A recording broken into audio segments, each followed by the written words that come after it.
అందరికీ praise lord. దేవుని నామానికి మహిమ కలుగును గాక. మీరందరూ బాగున్నారు కదా? మీరు పెడుతున్న ప్రతి ప్రార్థన రిక్వెస్ట్కి అనేది మేము ప్రార్థన చేస్తున్నాం. మా ఆశ అంతా ఒకటే, ఎక్కడైతే మీరు తృణీకరించబడ్డారో, ఎక్కడైతే ఓడిపోయారో, ఎక్కడైతే అవమానించబడ్డారో అదే స్థలాల్లో నా ప్రభు మీ అందరినీ హెచ్చించబోతున్నారు.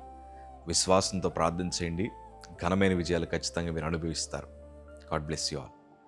ఈరోజు చాలామంది మమ్మల్ని అడుగుతున్న ప్రశ్న ఏంటో తెలుసా? అన్నా, మేము ప్రతిదినం ప్రార్థన చేస్తాం, మేము ప్రతిదినం పవిత్రంగా బ్రతకడానికి ప్రయత్నం చేస్తాం. దేవుడు అంటే అమితమైన ప్రేమ, ప్రభు కోసం ఏదైనా విడిచిపెట్టడానికి మేము సిద్ధంగా ఉంటాం. కానీ కష్టాలన్నీ మాకెందుకు వస్తున్నాయి? మేము చేస్తున్న ప్రార్థన ప్రభు దగ్గరికి చేరుతుందా? మేము చేస్తున్న ప్రార్థన ప్రభు వింటున్నాడా? మేము కారుస్తున్న కన్నీరు ప్రభు చూస్తున్నారా అని చాలామంది దుఃఖపడుతూ ఈ మాట అంటున్నారు కదా. యథార్థంగా బ్రతుకుతున్న మేమేమో కష్టాలు అనుభవిస్తుంటే, పాపం చేసిన ప్రతి ఒక్కరూ సుఖాన్ని అనుభవిస్తున్నారు. అసలు దేవుడు మా పక్షాన ఉన్నాడా అని కృంగిపోతున్నారు.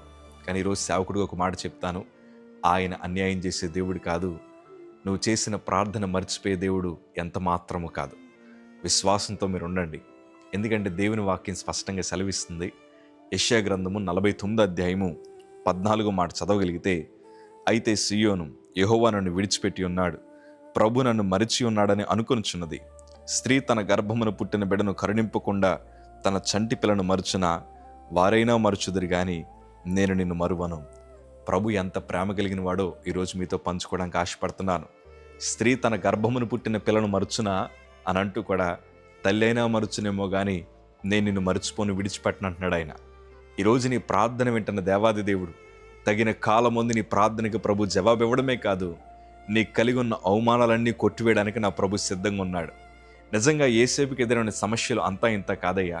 అన్నల చేత వెలివేయబడ్డాడు, తండ్రి ప్రేమకు తండ్రి ఇంటికి దూరం అయిపోయాడు, ఎక్కడో బానిస బ్రతుకుతున్నాడు, చెరసాల అనుభవాల్లోకి వెళ్ళిపోయాడు, కష్టాల మీద కష్టాలు, అయ్యో అవమానాల మీద అవమానాలు, నిందల మీద నిందలు పడుతూ ఉంటే నిజంగా మనమైతే బ్రతుకున్నవేమో కానీ అతడు ప్రభు మీద విశ్వాసం ఉంచాడు. ఎప్పుడూ పల్లెత్తు మాట కూడా ప్రభుని అనలేదు, దేవా నాకెందుకు ఇన్ని కష్టాలు, నేను అసలు ఏ ద్రోహం చేశానని, నా అన్నలకి ఏ అపాయం తలపెట్టానని నాకు ఇన్ని కష్టాలు వచ్చాయి అని ప్రభుని ఏమాత్రము దూషించకుండా ప్రతి శోధన తలదించుకొని అనుభవించడానికి ఇష్టపడ్డాడు. కానీ నువ్వు నన్ను మర్చిపోయావా అని ఒక్క మాట కూడా ప్రభుని అడగలేదు.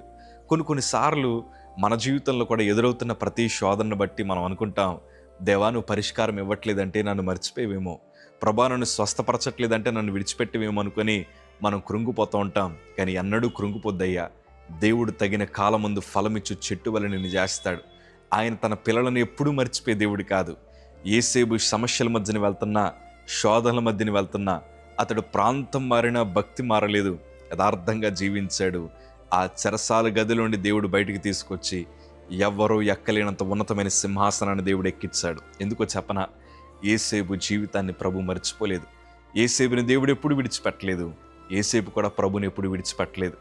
ఈరోజు నా 2 చేతులు జోడించి చెప్తున్నాను, నీ చుట్టూ ఉండే ప్రపంచం పాపం చేస్తూ సుఖాన్ని అనుభవించచ్చేమో, కానీ ఆ పాపం వల్ల వారికి మరణం వస్తుంది. కానీ యథార్థంగా బ్రతుకుతున్న నీకు ఈరోజు కష్టాల మధ్య నడుస్తున్న ఆ కష్టం వెనకాల ఆశీర్వాదాన్ని నా ప్రభు దాచుంచాడు. ఆ కన్నీటి వెనకాల ఆనంద బాష్పాలు ప్రభు దాచుంచాడు. ఆ దుఃఖం వెనకాల దేవుడు సంతోషకరమైన శుభవార్తలు ప్రభు దాచుంచాడు.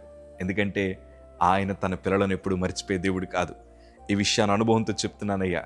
మేము క్యాన్సర్ మధ్య నడిచాం, ప్రభు మమ్మల్ని విడిచిపెట్టేసారేమో అనుకున్నాం.